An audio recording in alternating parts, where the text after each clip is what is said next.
So right now we are at the stage of, we've done already a cohort study of 70 individuals, healthy individuals, where we compared head to head with the commercial technologies. And now we are ready to go to the next step and get certification and make a totally wearable t-shirt made of this. That's really cool. Hydrogels. Yeah. Okay, right. How do you wash it? There I cannot say much. It's some design patent coming out, but it will be, the main electrode will be able to go out. So the idea is that this will be plug and play. Okay. So the idea is this is for normal people can just throw this t-shirt on and anyone. That's because it has very good accuracy also for hospitals. Even with movement throughout the day, it's going to be, the fabric's going to come away from the skin. Yeah, but the gel sticks. Oh. You can send one to me to try. Yeah, that's absolutely fantastic. Very open to try.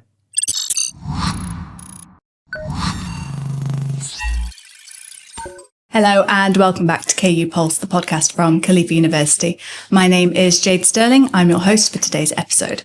Wearables are ubiquitous. I've got mine on right now. I only take it off to charge. And the question we're asking today is, can your wearable add years to your life? And to answer this, I'd like to welcome Dr. Anna Maria Pappa, who is Assistant Professor of Biomedical Engineering here at Khalifa University, and Dr. Thiago Osório, who Research Physician from the Institute of Healthier Living Abu Dhabi. Anna Maria, Thiago, welcome in. Hi, Jade. Hello, Jade. Thank you. Thank you for the invitation. Tell us what you're working on. What are you doing here? So right now we are at the stage of, we've done already a cohort study of 70 individuals, healthy individuals, where we compared head to head with the commercial technologies. And now we are ready to go to the next step and get certification and make a totally wearable t-shirt made of this. That's really cool. Hydrogels. Yeah. Okay, right. How do you wash it? There I cannot say much. It's some design patent coming out, but it will be, the main electrode will be able to go out.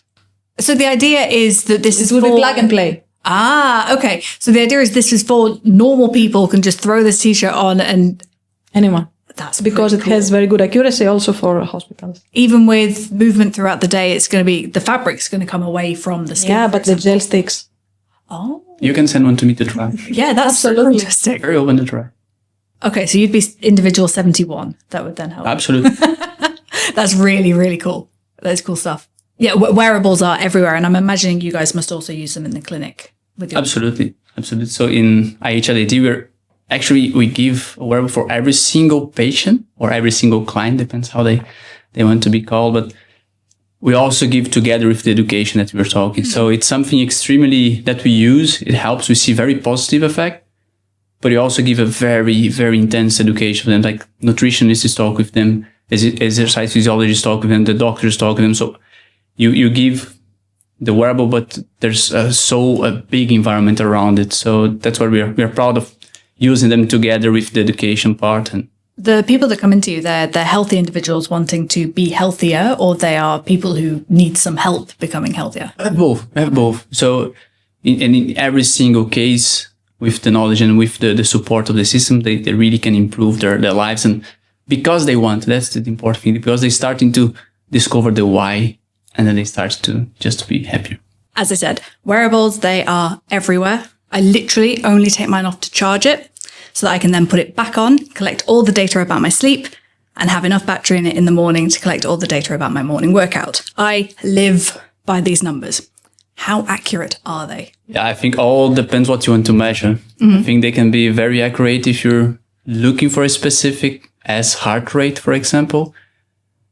But if you're saying, I want to know my sleep stage, then we can have a different talk. Mm. But if you want to know how long I'm sleeping, they're also quite good.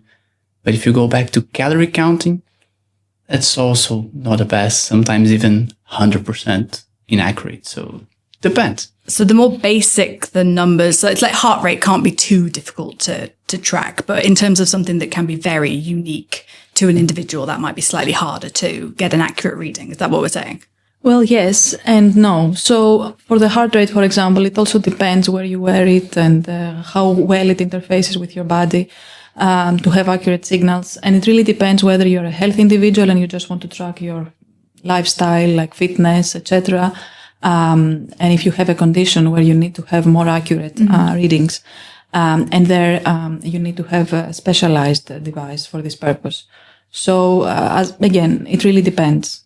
But your average every day, you've bought it from a shop one. Can I trust that data? I think is the question that I'm asking. Again, I think it depends what you want. If you really focus in, there are some studies showing that from the, let's say, 300 device we have wearables, 11% only had some kind of validation. That's concerning. And this is validation that's not, for example, FDA approved.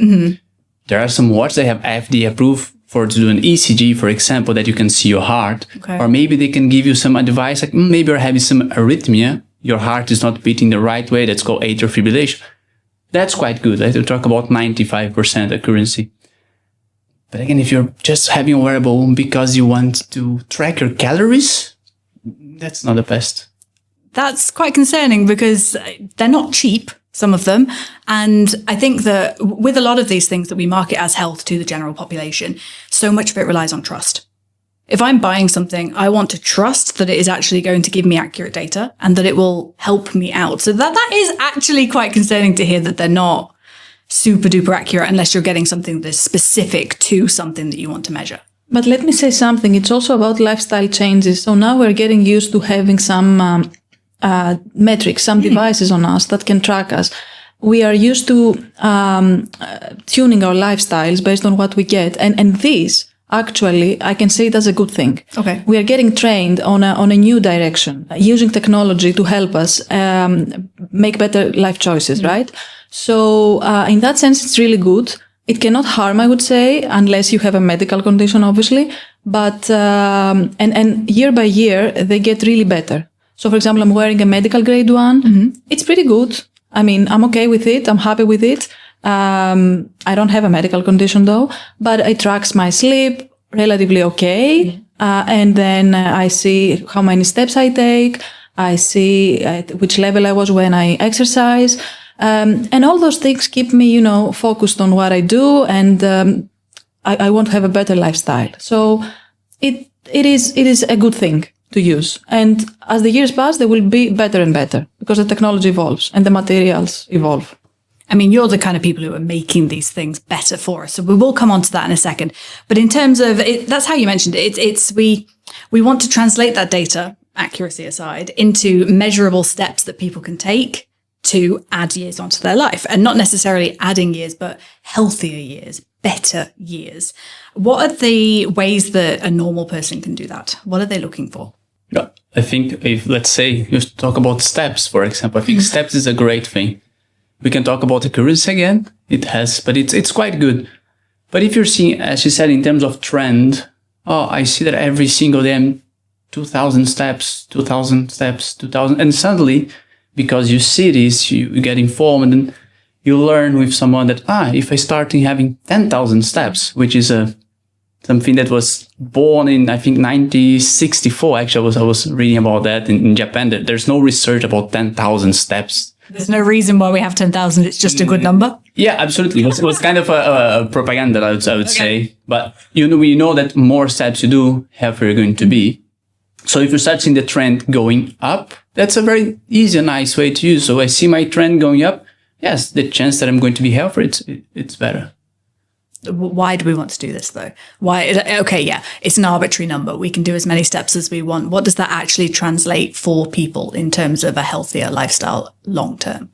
Yeah, if you're walking more, let's say your chance of having a heart attack is much less. Your chance of having diabetes is much less. Your chance of having being overweight is much less. So it's just going to show. This is just one simple parameter that we have science and studies show. Let's put 7,000 steps per day. That's a good that you want. And we know that more you walk, healthier you are. Let's say you have more chances to be healthier. Of course, the walk is just an example. You can go to your sleep pattern.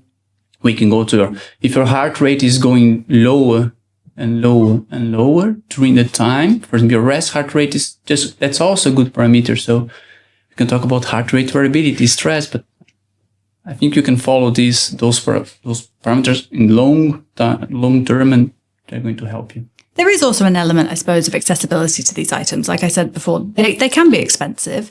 They can also be a little bit inaccessible to an older generation who might not have any concept of how to interpret this data or even access the data. It's hidden in different apps and different phones. It's not the easiest thing to do. How can we ensure that people across the lifespan and across all different demographics are able to access this and make changes? Well, it's... Of course, if very old people who are not used to having a phone, like a smartphone, I think it will be difficult for them. But our parents, for example, who do use smartphones, I don't see any problem because everything is inserted in the smartphone. There are very good apps right now that just give you qualitative assessments. So you know more or less you're doing well, you're not doing well, so you don't need to have the raw graphs there. There is an analysis, very good analytics.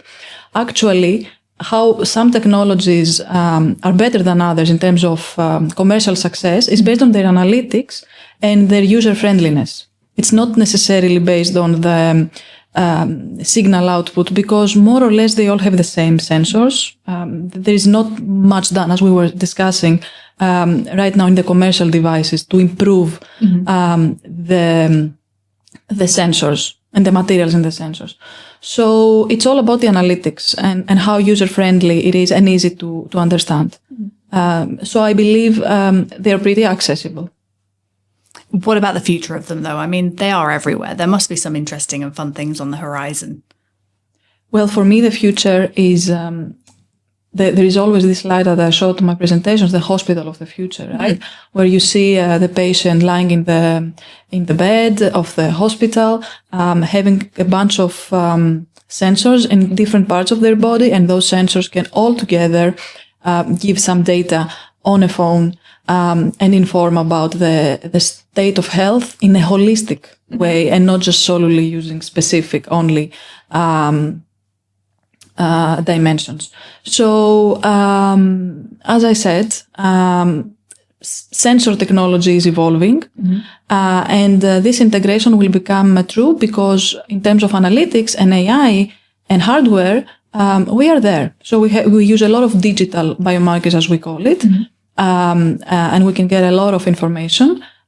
So now we can enrich this window of sensors with more information and get a more holistic idea of someone's health.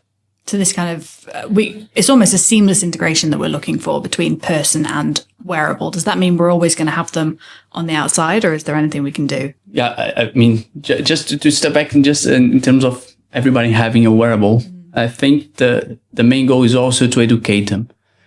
Because if you, for example, an older person say, why I'm going to, I never wear anything, why I'm going to wear something. And you can say, for example, let's go for prevention cardiology.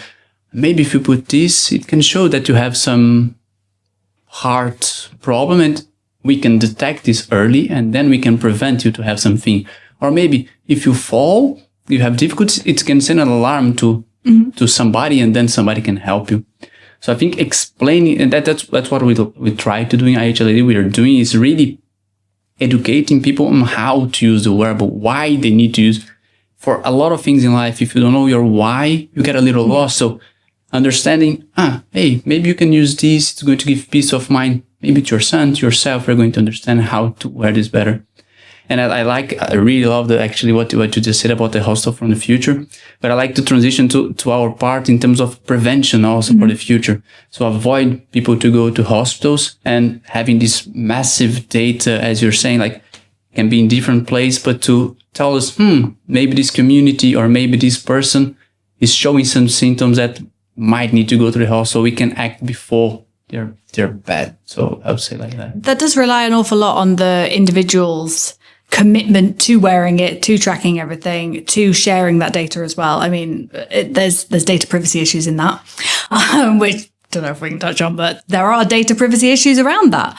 And human nature, I feel like, is very it's perfectly normal to get really into something for your health and be like, I'm going to do this, I'm going to make myself healthier, and I'm going to stick to it. And then 2-3 weeks later, you're not doing that anymore. All of this relies on the person's buy-in to their own health. And if they're not doing it already, why would wearable technology convince them to do it? It's about consistency. And I think technology, I don't know if it's a bad or worse thing, it makes you addicted. Mm-hmm. So let's use this addiction in a good way. Mm-hmm. We can use technology to make us more consistent with our lifestyle choices. Use an app, track our health, check if we are doing well, rather than playing a game that doesn't do anything to our brain, right? So that's my take on this. I mean, gamifying is definitely the way that worked for me. Like, other options are available, but I like my little rings on my smartwatch. If I don't fill my rings per day, I get kind of antsy that I haven't done enough stand hours. I haven't done the rest of it. So for me, that really, really works. Yeah, you're right. Like, we have a few studies showing that as soon as even counting steps, that's very easy and simple. Wearable, people start walking more, and then you can start tracking your sleep. So yes, it can really help you to stay in this health lifestyle, to be more constant. But we also need to think and ask ourselves, like, we have all this technology, but also we're missing the support system around it. So it's very difficult. You can have the best wearable, you can have the best intention, but if you live in an environment that's completely against what you think, like, okay, I want to walk, there's no place to walk. I want to go to the gym, there's no gym. I want healthy food, there's no healthy food. So we also need to have this, you need to be embraced for a health, in a health place, let's say a better and more safe environment. I think that's quite important. So as with everything, it's never as simple as just change one thing and everything will get better. Is there anything to be said for having too much data and getting a little bit too caught up in it? Yeah, I think this is an important point. It can cause a lot of stress to people, obsession, addiction in a bad way. There, I think it's about the support system around it and how to make good use of technology and the health data, the personalized health data, because now we are not going to the doctor where the doctor will give us a specific advice. They are trained for this. Yeah. We even have ChatGPT as doctors now, right? And this is becoming big. Mm-hmm. So we need to really build the support system because now it's becoming massive with the technologies. And it can have benefits for us as long as we build the right ecosystem to make good use of this, let's say, technological advancement. I think we also might need to talk about the sustainability aspect of it as well. All of these bits and pieces all over the place. I was thinking the other day, I actually want to upgrade mine. But I don't need to. I just want to. And there must be an awful lot of e-waste around the world now as people get into it for a little bit, then upgrade or decide they don't want to do it anymore and they're just throwing them away. Are there materials or things that we can look at in the future for making that a more sustainable endeavor? Well, absolutely. There is materials that can be reused or disposed in the environment because they are made of biological materials. So in a way, we can use biology for the benefit of biology. There are many studies right now, state-of-the-art studies, where we use hydrogels, bio-derived materials. They are called materials that can degrade upon demand, right? Even materials and sensors that you can ingest. They are like no harm for the body, and then they can even disintegrate in the body. I'm not talking about commercial devices now, although there are ingestible devices commercial, but I'm talking about the state of the art. So in research. So definitely this is where material science can really chip in and minimize the electronic waste as much as possible. There are, for example, polymers. They're called organic semiconductors. We call it plastic electronics. They're just polymers and they have conductivity like gold or platinum, those electrodes that are used, or silicon. So we can replace definitely such materials. It needs time, of course, but there is the possibility. And you reckon that is the future of doing this? No, absolutely, because those materials also make better interface with the skin because they have skin-like properties, mechanical properties. So you can imagine that you are wearing a second skin.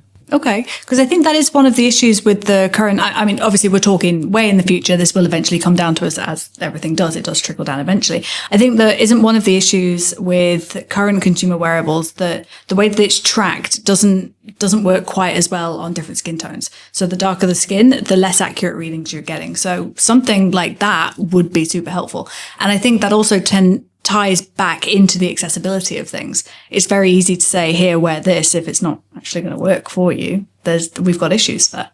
Yeah, absolutely. You touched on a very important point, and especially a lot of the data is validating white skin. So if you have a different tone of skin, you already have a challenge and a problem. So then we go back to accuracy. Like, how can you say, oh, this data is really good? Of course, long term, we can follow it. Just going back, you said something important. You really did a nice comment. The majority of studies shows it's positive to wear something. But there are percentage that it's not as positive. And nowadays we have something that's called orthosomnia, that which people are literally focusing on sleep. So if they do not achieve 100% score or it's bad, people are sleeping worse and worse and worse.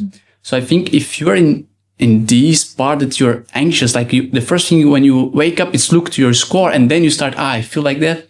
It's something to pay attention. Try again. Do not lose this sense of yourself. Do not lose this idea, like, how I'm feeling. Try to check, have a checklist. Mm-hmm. And then you might look to your score. And I was talking previously, like a few of the sports team, they block their athletes to look to this score, to readiness, to anything, because you need to perform, you're going to perform. Yeah. And sometimes when you see, and as humans, we can see, like as a blood test, you can have 100 greens. If I have one red, you want to know what is this red and why it's red. And so we have this tendency of focus sometimes in the negative. So it's nice to be tuned with your own body and not only data, be focusing in this data. And if you can trust it.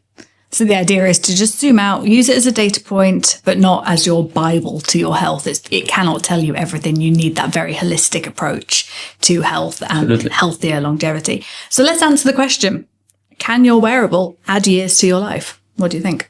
Well, if used properly, it can change your lifestyle. It can make you more consistent. It can become a good addiction of being more healthy and aware of your body. So yes, if used that way, sure, it can. I would say it has a good chance of adding, let's say, more health. Let's say improve your health span, how healthy you are when you're getting old. It can be an extremely nice tool for you to follow up with yourself, as you said.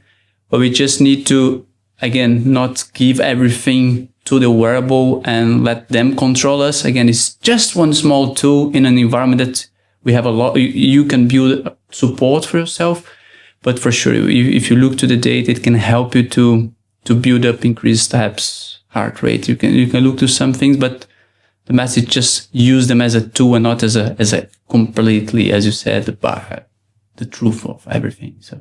Both of you, thank you so much. That was so insightful. I'm glad that we've sort of answered the question, but I think that's the way things always go. So thank you both. Thank you, Dr. Anna Maria. Thank you, Dr. Thiago. It's been brilliant.